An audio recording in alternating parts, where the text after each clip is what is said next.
নমস্কার বন্ধুরা, আমার চ্যানেলে তোমাদের সবাইকে অনেক স্বাগত। আজকে তোমাদেরকে দেখাবো চটজলদি লোটে মাছের একটা রেসিপি।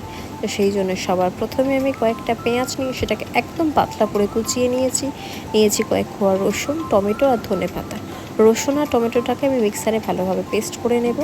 আর নিয়েছি কিছু লোটে মাছগুলোকে অনেক আগে থেকে ধুয়ে তার মধ্যে আমি সামান্য নুন আর হলুদ গুঁড়ো মাখিয়ে নেব। আর এদিকে দেখো, কড়াইতে আমি তেল গরম বসিয়ে দিয়েছি। তেলটা গরম হয়ে গেলে ওর মধ্যে দিয়ে দেবো কুচনো পেঁয়াজগুলো দিয়ে একটু ভাজা ভাজা করে নিয়ে তার মধ্যে দিয়ে দেবো নুনটা দিলে খুব তাড়াতাড়ি পেঁয়াজটা গলে যাবে। তারপর পেঁয়াজটা ভালোভাবে ভাজা হয়ে গেলে ওর মধ্যে দিয়ে দেবো রসুন আর টমেটোর পেস্টটা।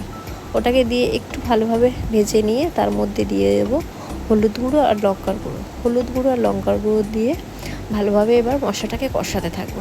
মশলাটা প্রায় কষানো হয়ে গেলে 2-3 চামচের মতন একটু জল দেব। দেওয়ার পরে দিয়ে দেব লোটে মাছগুলো। নুন হলুদ মাখানো লোটে মাছগুলো দিয়ে মশলার সাথে একটু মিশিয়ে নিতে হবে। বেশি ঘাটাঘাটি করলে মাছটা ভেঙে যেতে পারে, তাই সামান্য একটু নাড়িয়ে চাড়িয়ে নিয়ে ঢাকনা দিয়ে রেখে দেবো। আর লোটে মাছ থেকে যে জলটা বেরোবে সেই জলের মধ্যেই মাছটা ভালোভাবে সিদ্ধ হয়ে যাবে। তো দেখো, এদিকে ঢাকনা খুলে দিয়েছি আর মাছগুলো প্রায় রান্না হয়ে গেছে। এবার একটু ধনেপাতা ছড়িয়ে নামিয়ে নিলেই রেডি।